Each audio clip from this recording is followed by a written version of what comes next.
এই রবিউল আউয়াল মাস, এই মাসে ধূলির ধারায় আগমন করেছিলেন মানবতার বন্ধু, মানবতার শিক্ষক, নবিয়ুনা সাইয়্যিদুনা কুদওয়াতুনা মুহাম্মাদুর রাসূলুল্লাহ সাল্লাল্লাহু আলাইহি ওয়াসাল্লাম এই মাসে পৃথিবীতে এসেছিলেন। আবার এই মাসে তিনি আমাদেরকে ইতিম করে চলে গিয়েছেন। আল্লাহু আকবার। তিনি চলে গিয়েছেন, তবে দুটি জিনিস আমাদের কাছে রেখে গিয়েছেন। তারাকতু ফীকুম আমরাইন, তারাকতু ফীকুম আমরাইন লান তাযিল্লু মা তামাসসাকতুম বিহিমা।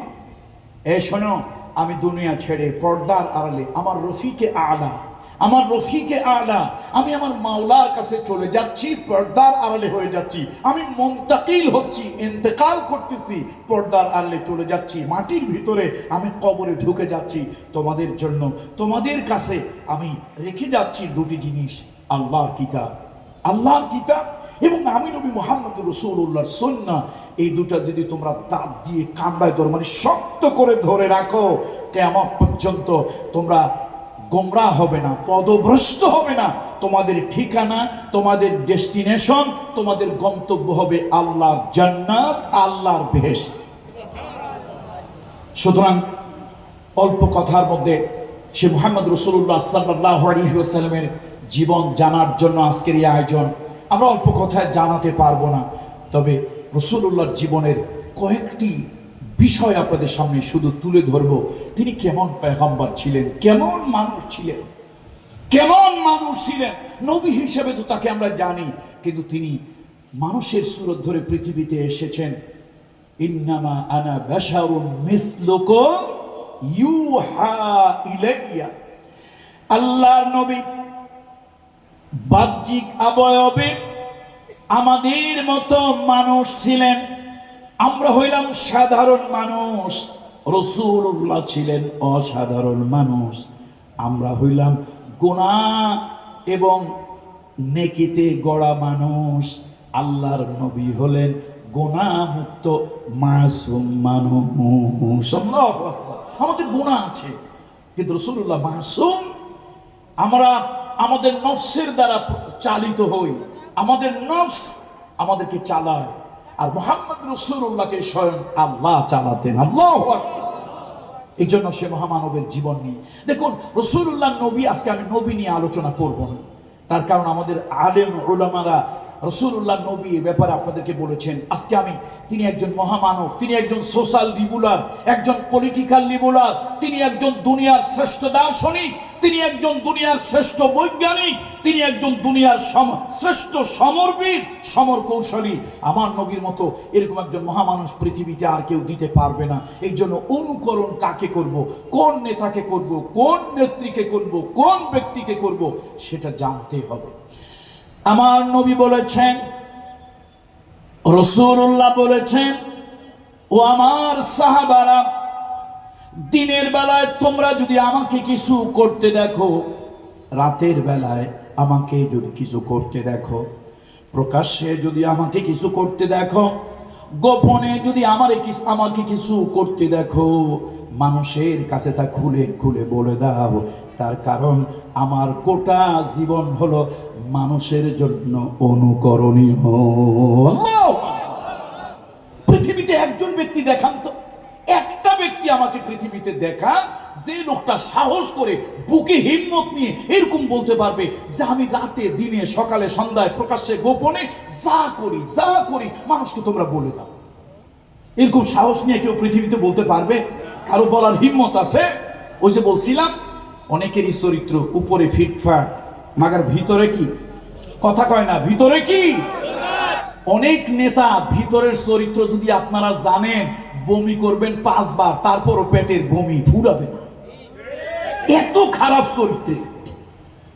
এই জন্য এক মহামানব যাকে অনুসরণ করা যায়। দেখেন, একটা ব্যক্তিকে সব থেকে ভালো কে চিনে বলেন তো? তার স্ত্রী। স্ত্রী অনেক ভালো চিনে, কেন? স্ত্রী প্রকাশ্য গোপন বিছানে অনেক কিছু তাকে দেখে।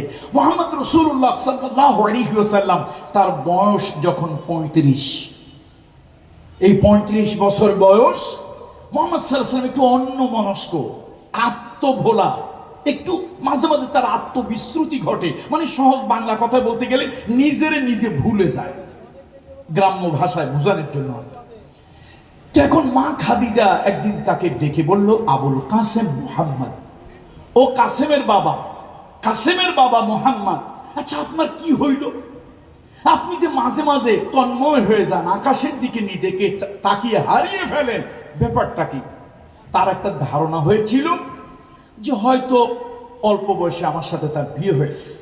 মা খাদিজার সাথে রাসূলুল্লাহর বয়সের একটা ডিসপ্যারিটি, বয়সের একটা পার্থক্য ছিল, একটা অনেক বড় পার্থক্য ছিল। রাসূলুল্লাহ সাল্লাল্লাহু আলাইহি ওয়াসাল্লাম কোন সিরাতে বিশেষ করে মাসিক মদিনার মধ্যে একবার একটা আলোচনা হয়েছিল। আমাদের বাংলাদেশের একজন কিংবদন্তি আলেম মরহুম মাওলানা মহিউদ্দিন খান সাহেব নব্বরাল্লাহু মারকাদাহু ওয়া জাআলাল জান্নাতা মাসওয়াহু, বলেন আল্লাহুম্মা আমিন। উনি একবার একটা সিরাতের আলোচনা করতে গিয়ে উনি প্রকাশ করেছিলেন, লিখেছিলেন কিছু সূত্র দিয়ে, যে রাসূলুল্লাহর সাথে যখন মা খাদিজা রাদিয়াল্লাহু তাআলা আনহার বিয়ে হয় তখন হুজুরের বয়স ছিল 25 বছর 2 মাস 10 দিন। তো আর যার সাথে বিয়ে হলো তার বয়স হলো 40। তার বয়স কত? এখন 40 বছর বয়স্কা একজন নারী, সে পৌরা নারী, আর যিনি বিয়ে করতেছেন তিনি টকবগে তরুণ যুবক, উচ্ছ্বাস, উদ্দাম, উদ্দীপনা যার মধ্যে আছে, যার রক্ত গরম, এমন টকবগে এক যুবকের সাথে তার বিয়ে হলো। নাম হলো মুহাম্মদ ইবনে আব্দুল্লাহ, বলুন সাল্লাল্লাহু আলাইহি ওয়াসাল্লাম। আচ্ছা, দূরের থেকে মানুষ বোঝা যায় ভালো না কাছের থেকে বোঝা যায় ভালো? দূরের থেকে চেনা যায় ভালো না কাছের থেকে চেনা যায়? বিয়ে হলো, ঘর সংসার হলো, 35 বছর বয়স, সন্তান হয়েছে তৈয়ব, তাহের, কাসেম, এরপরে ফাতেমা, উম্মে কুলসুম, রুকাইয়া, ছেলেও হয়েছে মেয়েও হয়েছে। লোকটা মাঝে মাঝে আকাশের দিকে তাকাইছে, সব ভুলে গেছে। এখন সন্দেহ হয়েছে কার মধ্যে? ওই যে দাম্পত্য জীবনের সাথী, সন্দেহ হয়েছে, আহারে এই লোকটার প্রতি আমি তো জুলুম করেছি, আমার বয়স 40, তার বয়স 25, তার জন্য তার বয়সী একজন মহিলা নারী দরকার ছিল, আমি তো বিগত যৌবনা এক পৌরা নারী, তার সাথে বিয়ে হয়ে তার প্রতি আমার জুলুম করেছি, আমি জুলুম হয়েছে। এই লোকটার বোধহয় কোনো সুন্দরী নারীর প্রতি হয়তো মনের একটা ইচ্ছা আকাঙ্ক্ষা আছে। জিজ্ঞেস করলো, আবুল কাসেম মুহাম্মদ, তুমি এমনটি করছো কেন? কোন সুন্দরী নারী তুমি চাও? মুহাম্মদ সাল্লাল্লাহু আলাইহি ওয়াসাল্লাম বললেন না। তিনি তাকে পরীক্ষা করলেন। একদিন তিনি ডেকে বললেন, আবুল কাসেম মুহাম্মদ, আমার বাড়িতে সুন্দরী নারীদেরকে দাওয়াত দিলাম, আমার কত আত্মীয় স্বজন আসলো, তাদের দিকে একবারও তুমি ভুলে তাকাও না, কারো সাথে একটু ভাব খাতির জমাও না, তোমার ভালোবাসা, তোমার যা কিছু সব আমার সাথে। ও মুহাম্মদ, তোমাকে মাঝে মাঝে কিছু টাকা পয়সা দিই, তুমি নিতে চাও না, জোর করে দিলে তুমি নাও, আমি গোপনে গোপনে খবর রাখি, লোক লাগাই তোমার পিছনে, ওই পয়সাগুলি তুমি কোথায় ভাঙো, কোথায় লাগাও, লক্ষ্য করি এতিমের জন্য, অনাথের জন্য, বিধবার জন্য, কন্যাদায়গ্রস্ত পিতা মাতার জন্য তুমি অর্থগুলি দান করো। আমি তো অবাক হয়ে যাই, তাহলে তোমার দিলের ভিতরে কোন ব্যথা, কোন আকাঙ্ক্ষা? তুমি কেন মাঝে মাঝে আকাশের দিকে তাকাও, নিজে ভুলে যাও, আত্মবিস্মৃতি ঘটে, তুমি তন্ময় হয়ে যাও, কারণটা কি?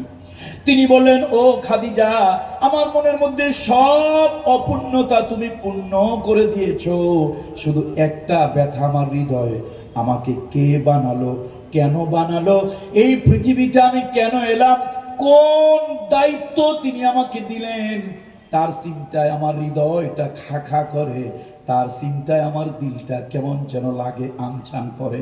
মা খাদিজা বললেন, আবুল কাসেম মুহাম্মদ, আমি তোমারে বুঝতে পেরেছি, তুমি সত্য কথা বলছো, একটা কথাও মিথ্যা না, তোমার প্রত্যেকটা চরিত্র আমি পরীক্ষা করে দেখেছি, আমি তোমাকে সুযোগ দিলাম, ওই মহামহিম প্রভু যতদিন তুমি তাকে খুঁজে না পাও, ততদিন তুমি তার তালাশে বের হয়ে যাও।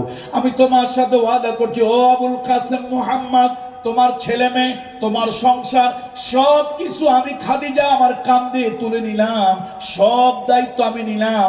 যতদিন পর্যন্ত ওই মহামহিম প্রভুর তালাশ, প্রভুকে যতদিন না পাও ততদিন পর্যন্ত তুমি তার চিন্তায় মশগুল থাকো। তোমার সব দায় দায়িত্ব আমার উপরে আমি তুলে নিলাম। কোরআন শরীফে একটা ইঙ্গিত আল্লাহ তাআলা দেন, ওয়াজাদাকা দাল্লান ফাহাদা। আল্লাহু আকবার। ওয়াজাদাকা দাল্লান ফাহাদা। হে নবী, আপনি আমাকে খুঁজে বেড়াচ্ছিলেন, আমার সন্ধান আপনি করতেছিলেন, ওহির মাধ্যমে সে সন্ধান আপনাকে আমি দিয়ে দিলাম। আপনি আমাকে তালাশ করছিলেন, আপনি আমাকে খুঁজতেছিলেন, আপনি আমার সন্ধান আপনি চাচ্ছিলেন। আমি আল্লাহ আপনাকে বঞ্চিত করি নাই, পথহারা করি নাই, গোমরাহ করি নাই, অনৈতিক পথে নিয়ে যাই নাই। আমি আল্লাহ তাআলা হেদায়েতের নূর দিয়ে আপনি আমাকে খুঁজছিলেন, আপনার অন্তরে সেই দৃষ্টি আগুন জ্বালিয়ে দিয়ে, সে নূর দিয়ে আমাকে চিনিয়ে দিয়েছি। বলুন সুবহানাল্লাহ। চলে গেলেন তিনি গারে হেরায়, হেরা গুহায় চলে গেলেন। সেখানে ধ্যানে মগ্ন তিনি আল্লাহকে খুঁজতেছেন, সৃষ্টি নিয়ে গবেষণা করছেন, চিন্তা করছেন, ফিকির করছেন। অনেক লম্বা কথা, সেগুলো বলতে গেলে আমার ঘন্টার পরে ঘন্টা চলে যাবে। 5টি বছর রইলেন মুহাম্মদ সাল্লাল্লাহু আলাইহি ওয়াসাল্লাম। এবার ঐশী মেসেঞ্জার তার কাছে এলো, একজন আসমানি ফেরেশতা তার কাছে এলো, এসে বলল, এ করা ইয়া মুহাম্মদ, এ মুহাম্মদ আপনি পড়ুন। উনি বলছেন, মা আনা বিকারি, I don't know how to read. আমি তো একজন উম্মি, আমি তো পড়তে জানি না। তিনি আবার বললেন, পড়ুন। উনি আবার বলছেন, আমি পড়তে জানি না। এবার সেই আকাশের সেই মেসেঞ্জার, ঐশী মেসেঞ্জার, তার নাম হলো রূহুল আমিন হযরত জিবরাইল, পড়ুন আলাইহিস সালাম। সে